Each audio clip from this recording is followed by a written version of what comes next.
Meus caros irmãos, como podemos observar, nos propomos hoje a trazer esse tema e refletir acerca do primeiro mandamento.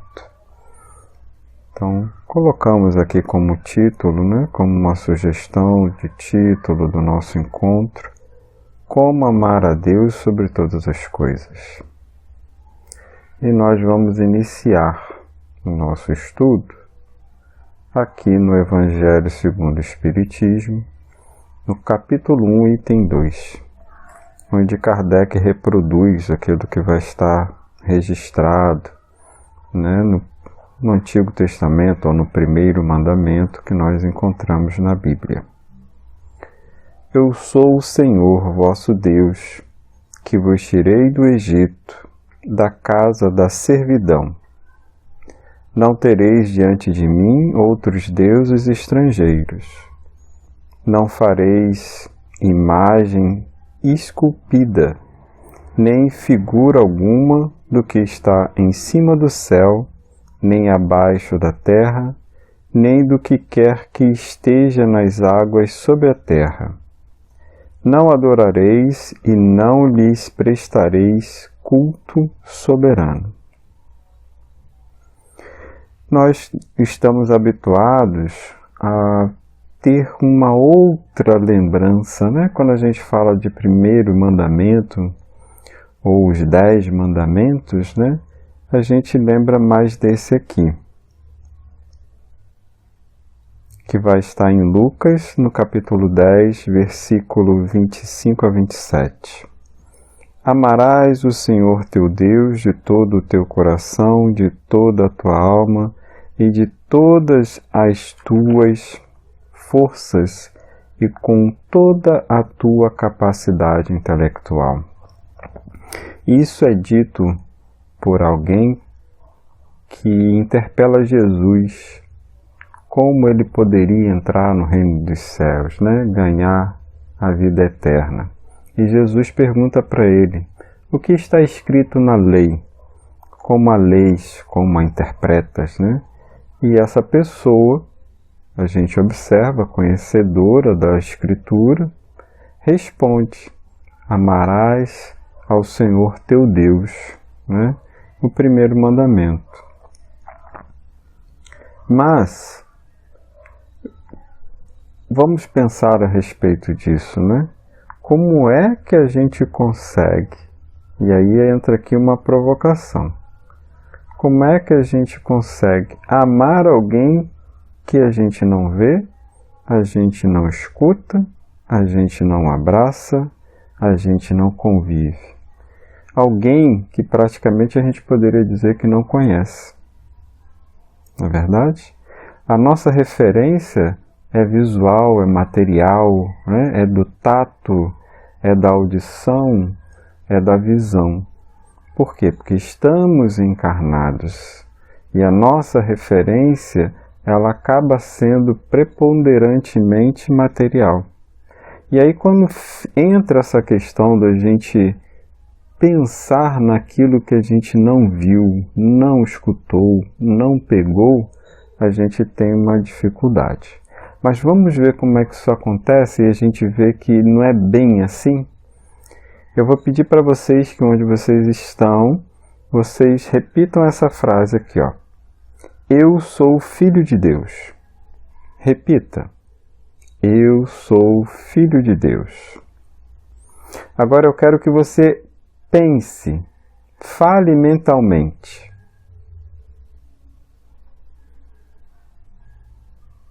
Ok?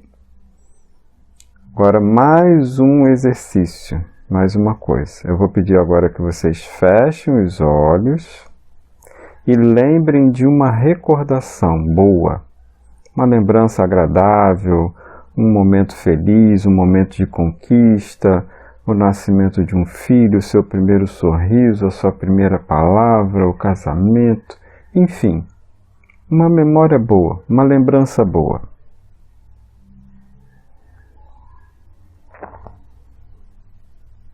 Bom, agora vamos pensar sobre essa pequena experiência que a gente fez. quando a gente pediu para vocês pensarem mentalmente, você falou e ouviu, mesmo que não tenha externado a voz, né? A palavra dita, através do som que nos chega aos ouvidos, não é verdade? É só você perceber. Você pensa e você escuta. É estranho, né? Talvez a gente pensar dessa forma, mas é a realidade. Da mesma forma, a imagem que a gente pediu. Essa lembrança, essa recordação, se você conseguiu lembrar de alguma coisa, né? Porque normalmente quando a gente pede, a gente tem dificuldade. Aquilo que a gente não quer lembrar, a gente lembra toda hora, né? Principalmente das coisas que nos magoaram, nos ofenderam. Não é assim que acontece? Naquela imagem, aquela fala, não sempre vem à nossa mente? Isso não é material. E pensamento não é material. Então, a gente fez esse breve exercício, por assim dizer, para poder a gente perceber, a gente se conscientizar de que não há só a manifestação do corpo. Existe a manifestação do espírito, a que nós percebemos mais vivamente, é aquela que se dá através do corpo físico. Mas nós manifestamos espiritualmente. Então essas imagens, esse pensamento, né, que foi só mental, é a manifestação do espírito. Isso é parte da vivência do espírito. Nós poderíamos dizer que é a vivência espiritual, mesmo estando nós aqui encarnados, né? Mas a gente, no fundo, acaba precisando, né, de uma coisa palpável. E aí o que a gente vai usar para poder a gente aproximar? Como é que a gente consegue então amar a Deus, né? Se a gente precisa de uma forma, se a gente, né, quer alguma coisa, alguma referência. E aí eu vou trazer para vocês aqui algo que está em João, capítulo 14, versículos de 8 a 9. Disse-lhe Filipe: Senhor, mostra-nos o Pai, e isso nos basta. Respondeu-lhe Jesus: Há tanto tempo que estou convosco, e ainda não me conheces, Filipe? Quem me viu a mim, viu ao Pai. Como dizes tu, mostra-nos o Pai? Ou, a gente vai trazer uma outra frase aqui, em João, capítulo 10, versículo 30. Eu e o Pai somos um. E o que a gente quer fazer apresentando isso, né? Jesus, então, ele se torna essa figura material, se a gente pode dizer assim. Ele se torna essa figura, essa imagem palpável de Deus.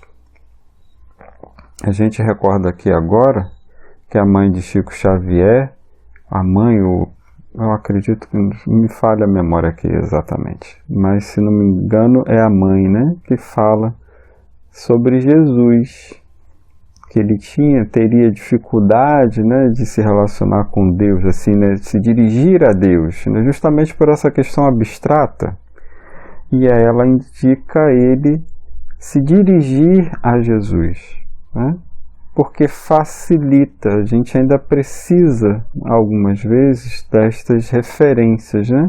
Então, Jesus, como a gente pode ver, né? Na verdade, aqui a gente só recordou, ele faz esse papel, ele está aí nesse meio, né? Nesse contexto, para nos auxiliar nesse direcionamento, né? Mas o que tem isso a ver, né, o que a gente falou até agora, com a questão do amar a Deus sobre todas as coisas, né? Como a gente vai ligar essa questão que a gente falou com o amar a Deus? E aí a gente vai refletir o seguinte.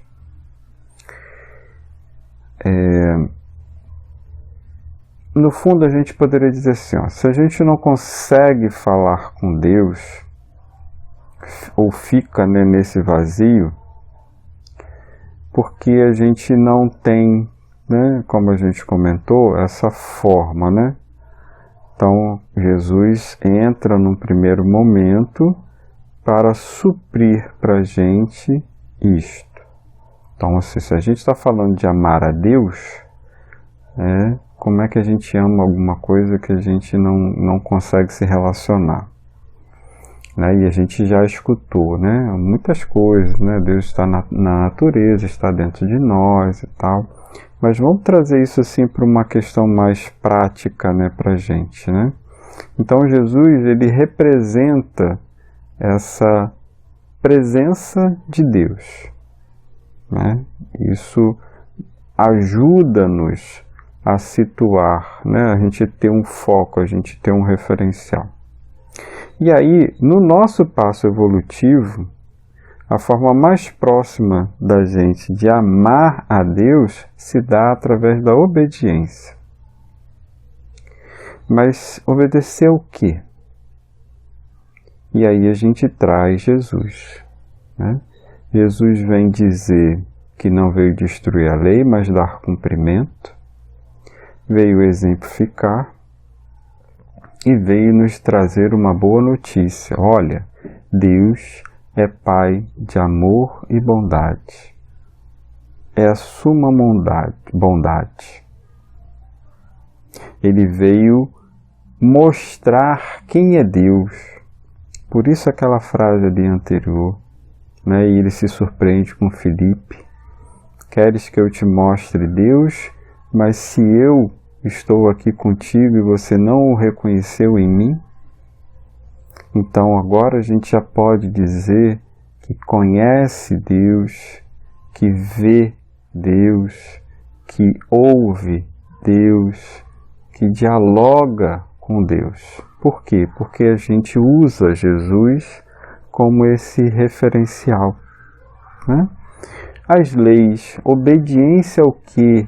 Obediência às orientações, obediência às leis. E aí a gente lembra, né, do Livro dos Espíritos, onde Kardec traz várias leis em que nós estamos convidados sempre a estar revisando, olhando, porque elas vão orientar a nossa conduta, a nossa vida. Por quê? Porque se a gente não souber para onde a gente tem que ir, como a gente deve proceder, a gente toda hora está indo para lá, para cá, fazendo uma coisa ou outra, sem se perceber, né, aonde a gente está. Então, tem uma outra coisa aqui que a gente quer refletir, que é muito interessante e relevante, que seria a identificação dos nossos deuses atuais, né? O primeiro mandamento está lá, não terás outros deuses, né? Não esculpirás. E importa que a gente observe quais são os nossos deuses atuais. Quem nos governa? É o celular? As redes sociais, o nosso direcionamento político, as nossas opiniões? Assim, estamos comentando isso aqui, né, porque são possibilidades, que é o que está mais em voga e que nós precisamos refletir, porque pode parecer para nós muito natural expressar, fazer o que a gente faz, emitir opinião, lutar, né, reivindicar e essa coisa toda. E a gente vai usar Jesus, né, para também refletir sobre isso, né? Mas assim, importa que a gente consiga perceber quem influencia ou dita os nossos pensamentos, as nossas opiniões, as nossas ações. É o Evangelho ou são as coisas do mundo? A qual Deus a gente está seguindo? Deus ou Mamon? As coisas espirituais ou as coisas do mundo, falando assim? O que mais a gente pensa? Sobre o que mais a gente comenta? Como a gente sente? Como a gente fala? Como a gente cita as coisas? Nós falamos mais sobre o bem ou sobre o mal? O mal que foi feito, o mal que nos chegou. Tudo isso é autoconhecimento. É necessário para que a gente possa saber o que precisa ser modificado. Porque como é que a gente evolui, gente? Na nossa condição é percebendo os erros que nós ainda cometemos no presente e corrigindo, deixando de fazer, modificando, transformando em algo diferente. O passado já passou.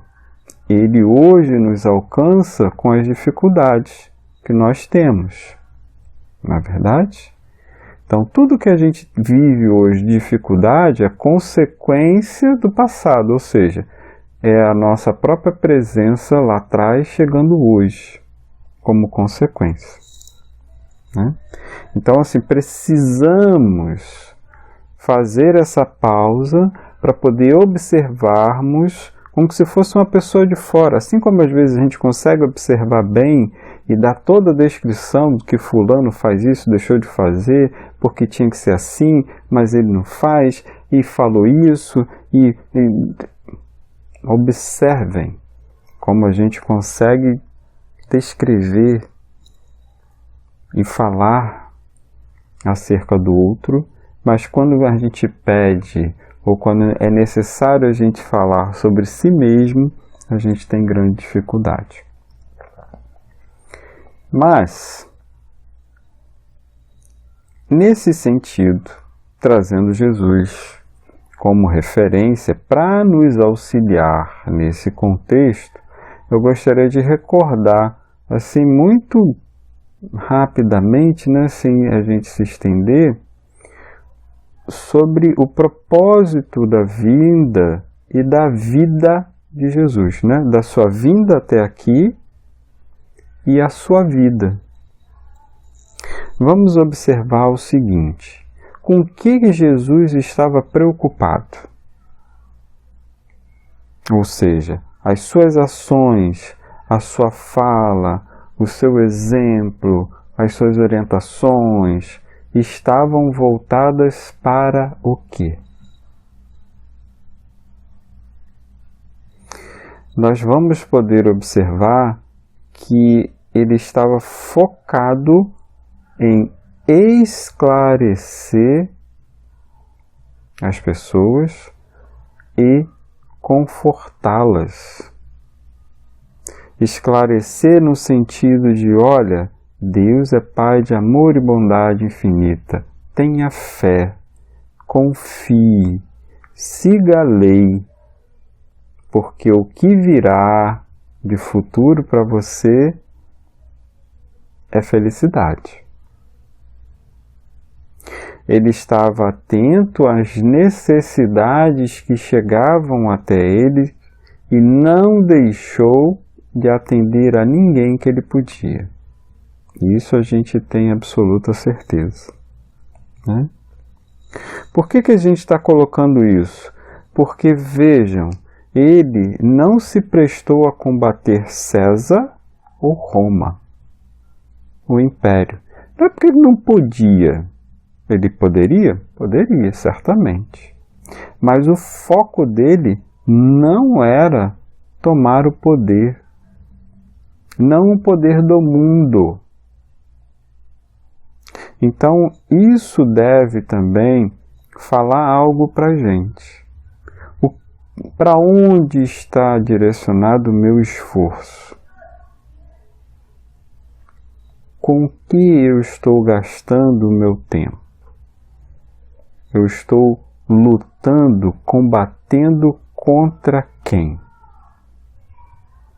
Tá? Isso é uma reflexão para poder a gente observar para onde nós estamos dirigindo o nosso tempo, os nossos pensamentos, os nossos sentimentos, que no fundo acabam determinando a nossa vida, né? A nossa vida é resultado daquilo que nós estamos direcionando, realizando a cada momento, né? Então, assim, essa parte, né, da gente estar aqui comentando sobre o que Jesus observou, o que ele veio fazer, não é porque ele é o missionário, ele é o Filho de Deus, ele é o governador da terra, aí ele veio fazer isso. Não, ele veio exemplificar para todos nós o que fazermos, com o nosso cotidiano, com a nossa vida. Veja, ele não se revoltou, se rebelou contra o Império Romano. Ele estava preocupado em fazer a vontade de Deus naquele local onde ele foi colocado, na condição em que ele foi, ou onde ele escolheu vir, né? Junto a uma família humilde, pobre, sem regalia nenhuma, que vivia igual a muitos outros que vivem até hoje. E o foco dele foi auxiliar. E a sua postura foi: vim dar testemunho daquilo que vi e ouvi de meu Pai. Não vim para ser servido, mas sim para servir. E olha que interessante, gente. A vida é espiritual, a vida material é passageira. Importa muito a gente sempre trazer isso em mente. Isto aqui é passageiro. Vai passar, a gente não vai ficar para a semente. Não é verdade? Então, a gente vai ter que meditar acerca disto. E aí, uma outra provocação que nós gostaríamos de fazer é a seguinte: quem de nós tem absoluta e inquestionável certeza sobre o que acontece na atualidade? Conhecemos a verdade como Jesus? Então, muitas vezes a gente se arvora ou se empenha muito em defender este ou aquele pensamento, quando em verdade a gente conhece muito pouco ou quase nada. Basta a gente responder, né? Conheces-te a ti mesmo? E aí você vai observar o quão pouco a gente conhece. O que mais importa seria eu me conhecer, porque aí eu vou saber o que eu posso, o que eu não posso, o que eu devo, o que eu não devo. Não é verdade? Mas assim, opinião todo mundo tem. Mas será que isso é muito útil, ou será que isso é mais útil no meu caso, naquilo que realmente eu preciso? E aí? Isso agora entra na nossa parte, na nossa contribuição ou mesmo na nossa missão. Porque agora a gente quer aqui situar a nossa meditação, a nossa reflexão aqui, no seu papel, no meu papel, no papel nosso de cada pessoa, né? O que nós viemos fazer aqui na Terra? A gente sabe que a gente não veio a passeio. Basta ver a vida da gente e o entorno. A gente sabe que isso aqui não é um spa e nem um recanto de férias, né?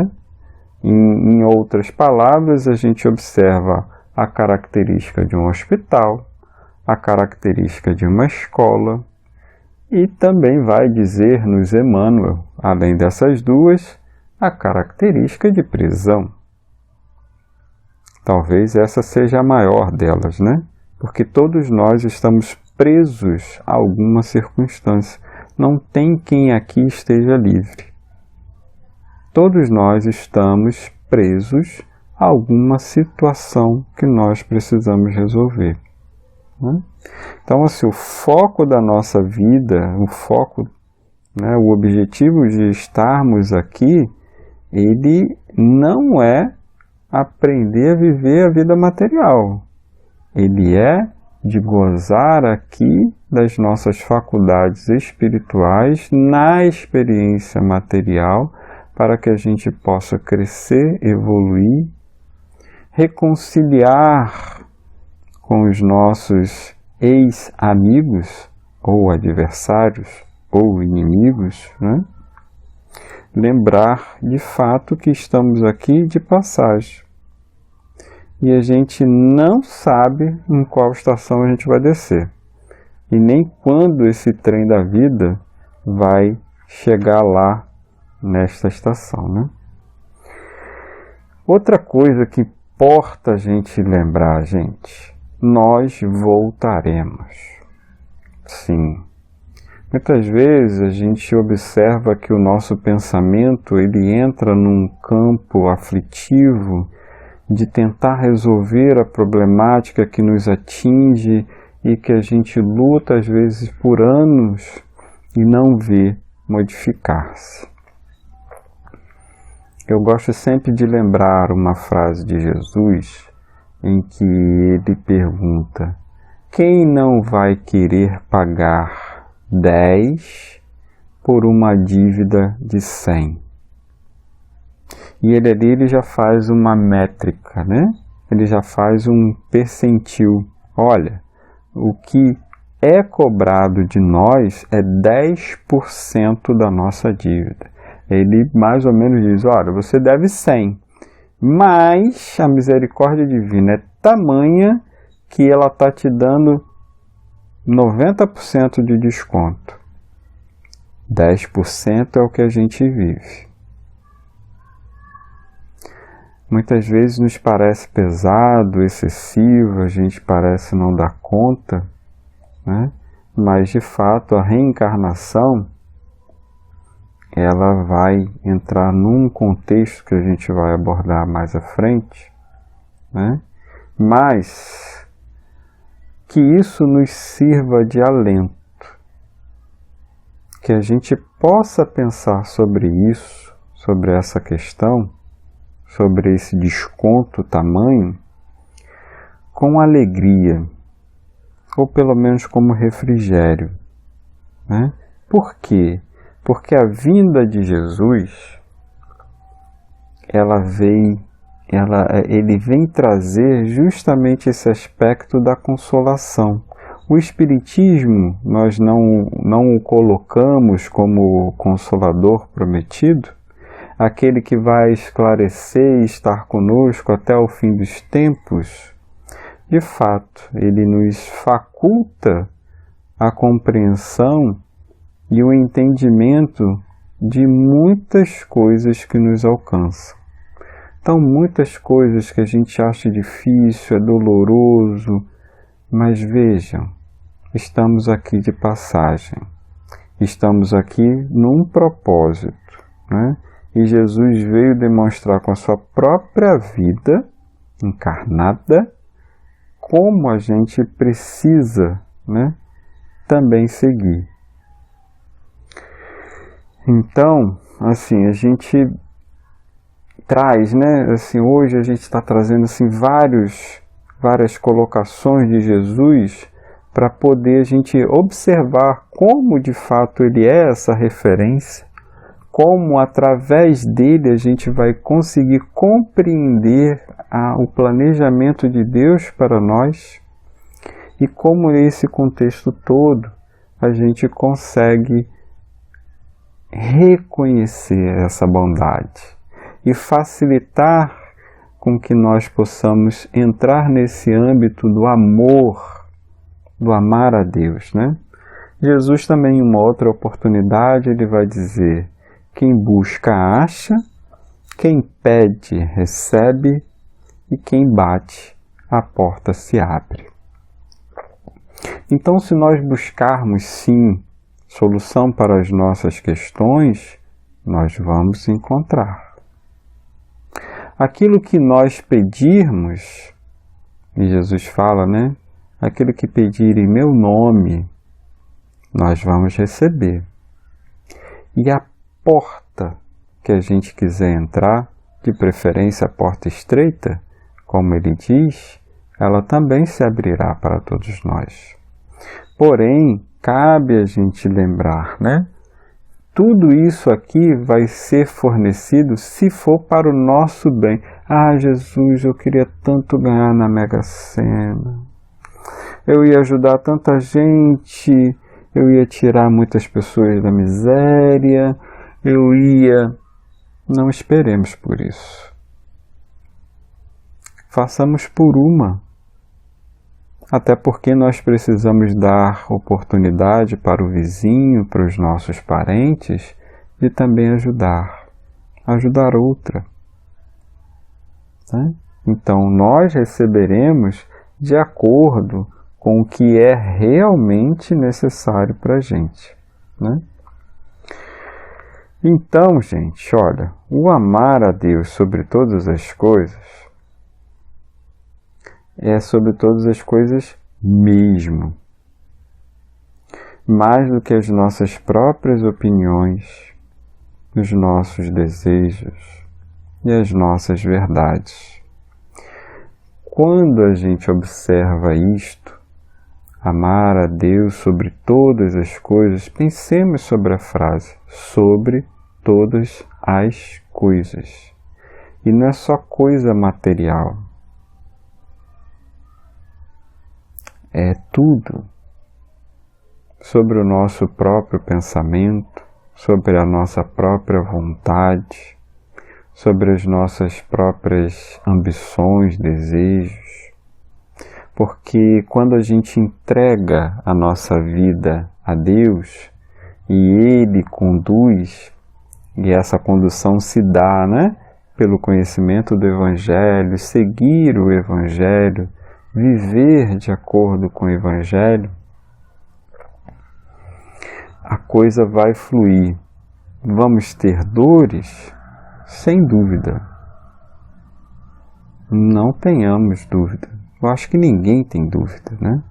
Nós temos uma grande ilusão de ter a expectativa de que no nosso passo evolutivo, num planeta de provas e expiações, onde a gente está mais perto do início da jornada do que do final, de que a gente só vai ter uma vida de paz, felicidades e sorrisos. Não. Não estamos aqui a passeio, estamos aqui a trabalho, um trabalho íntimo de regeneração, de reformulação, de reconstrução, de revolução, reevolução, né? Evoluir novamente, mas num outro sentido, agora no sentido do bem, né? No sentido da paz, da fraternidade, do amor. E aí a gente quer, nesse sentido agora, lembrar de algo muito importante. Programação reencarnatória. Nós escolhemos estar reencarnados nesse momento. Talvez a gente tenha até implorado, né? E não vai ser difícil a gente pensar que nós também prometemos mundos e fundos. Como a gente até recentemente viu, né, numa palestra com a Maíse Braga, né? Não, ele não pediu, ele implorou de joelhos. E de fato isso acontece também com a gente, né? Mas o que ocorre? Nós somos beneficiados pelo esquecimento do passado. Para que possamos começar do zero, por assim dizer, conseguir conviver com aqueles que a gente tem alguma inimizade ou uma forte inimizade e ser possível estar na convivência daquele ser enquanto a gente tenta modificar esse sentimento íntimo, aos poucos, gradativamente, né, de acordo com o nosso esforço. Mas esse esquecimento do passado também traz esta lembrança, né? Apaga esta lembrança de que nós nos propusemos a viver o que a gente está vivendo. Então você quer dizer que eu quis viver num momento onde seria passível de ocorrer uma pandemia? Sim, com certeza. Assim como aqueles que viveram nos períodos em que houveram as Primeira e Segunda Guerra Mundial. Nós estamos desavisados, mas a espiritualidade não. Então, sempre há a expectativa que estas coisas não ocorram, mas porque ocorrem, porque é a nossa escolha como coletividade humana. Lembra lá do Apocalipse? O Apocalipse e as profecias, dizem os estudiosos, ela não é uma promessa de acontecimento. Ela é um alerta. Olha, se você não mudar de rumo, isso aqui é o que vai acontecer.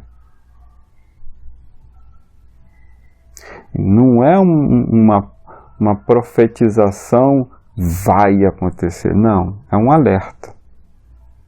É para que a gente mude enquanto é tempo para que não ocorra, né? Então, a gente neste ponto, a gente de novo, né, precisa recordar Jesus e tirar de lado, né, essa coisa, Jesus era Jesus, é uma coisa que isso está no nosso imaginário. Sim, Jesus é um espírito crístico. Porém, ele não falseou, ele viveu aqui as agruras e nós não temos a dimensão do seu sofrimento, né? Talvez sofrimento não seja a melhor palavra, da sua dor. Sofrimento não. Sofrimento é uma escolha, né? É aquela coisa que a gente remói e que a gente rejeita, a gente... né? Dor. A gente não faz ideia da dor que Jesus sentiu. A dor do prego dói, gente. Não resta dúvida. Né? A gente não precisa passar por aquela experiência para saber. Outras pessoas fisicamente sofreram mais, acho que foram torturadas, né, decapitadas, enfim. Mas a dor de Jesus era a dor da humanidade inteira, porque ele está ligado psiquicamente a cada ser. Na sua cruz, aquela cruz que nós impusemos a ele não sentiu só uma dor física. Ele estava sentindo a dor moral de cada um de nós, da humanidade. Não só aquela que estava ali, presente, ao alcance de sua visão, mas a humanidade inteira, inclusive a desencarnada.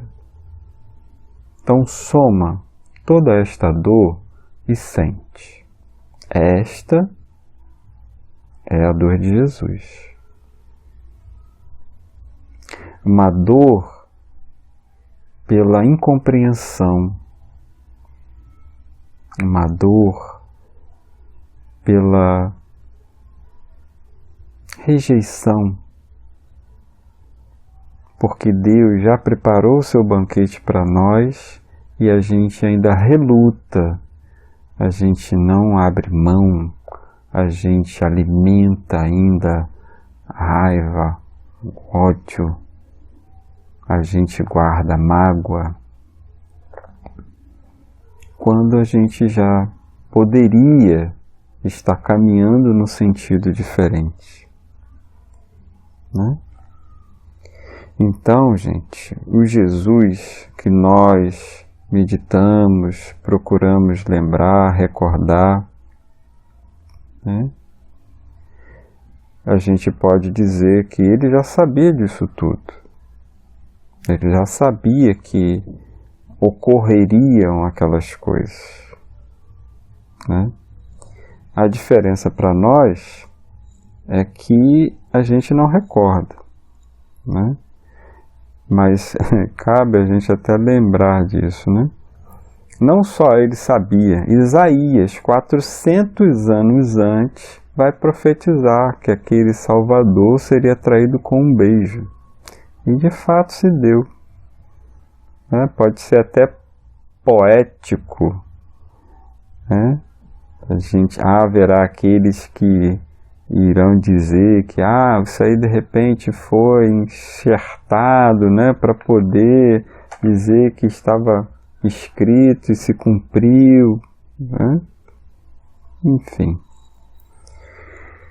Mas o que acontece? Jesus tem condições de saber disto, suportar isto e vir mesmo assim.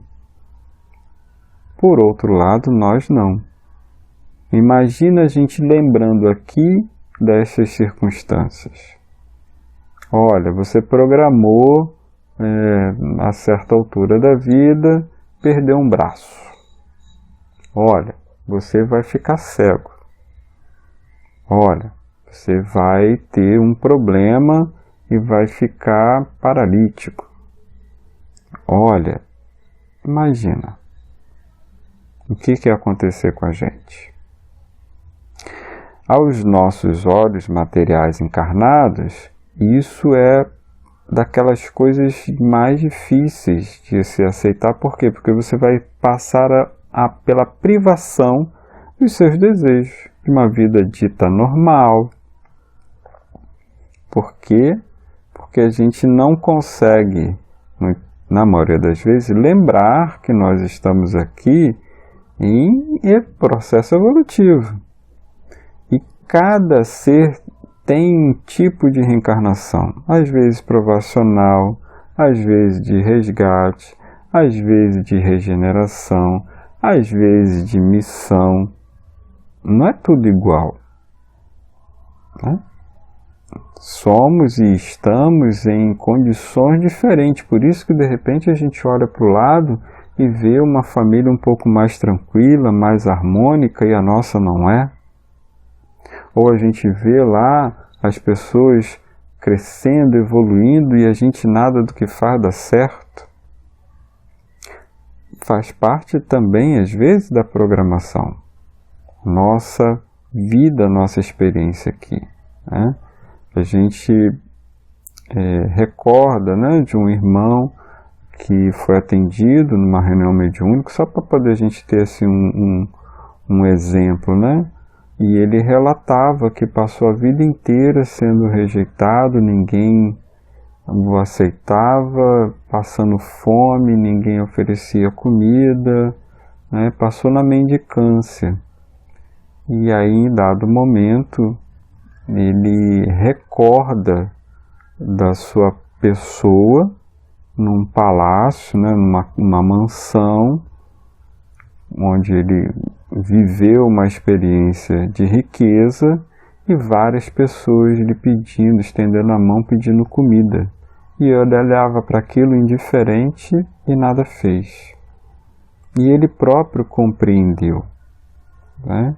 Mas quem de nós aqui encarnado vai chegar a dizer assim, eu escolheria uma experiência dessa? A gente só consegue escolher essas experiências lá na espiritualidade, porque o nosso nível de consciência é maior. A nossa dor também é maior. E a gente escolhe porque sabe que isso vai trazer paz, porque nós iremos nos reconciliar com a lei de Deus, né? Então, meus irmãos, eu queria deixar aqui para a gente, de novo, né, essa ideia de que nós nos alegremos pela graça de Deus que chega até nós a cada dia que se renova a nossa experiência material e que ela é proporcionada para o nosso crescimento, para que nós possamos resolver as nossas questões, os nossos débitos, para que o processo evolutivo se faça e a gente dê passos, a gente possa subir aquela escadinha, que vai aos céus, para uma morada divina, para um ambiente de mais harmonia, de mais paz. Essa circunstância, ela vai se dar por esse mecanismo que Deus estabeleceu, que é a reencarnação. Então, mesmo que hoje seja de muita dor ou muita luta, mas se nós formos dóceis e amáveis a esta vontade de Deus, para que essa experiência seja proveitosa realmente, a gente pode ter certeza no coração de que o resultado, que o galardão que nos aguarda nos céus, ele é muito maior do que a dor que a gente possa experimentar aqui. Então nós deixamos aqui um convite, um convite para que a gente possa fazer uma pausa nos nossos pensamentos comuns, aqueles que podem, às vezes, estar nos acompanhando por anos, décadas, e que a gente repense, que a gente possa se dar a oportunidade de sentir todas essas coisas, principalmente as difíceis, de uma maneira diferente, pensando primeiro na compreensão, avançando para o perdão, tentar fazer de novo, mais uma vez, de uma forma diferente, recomeçar, gente. Fazer igual o próprio dia. Muitas vezes a gente pode passar anos tentando ou sem vontade de fazer, mas tente, vamos começar de novo, não importa que não deu certo 1000 vezes, vamos fazer de novo, vamos tentar de novo, vamos fazer melhor. E principalmente, sem esperar o retorno do outro, se for o caso. Fazer igual Jesus.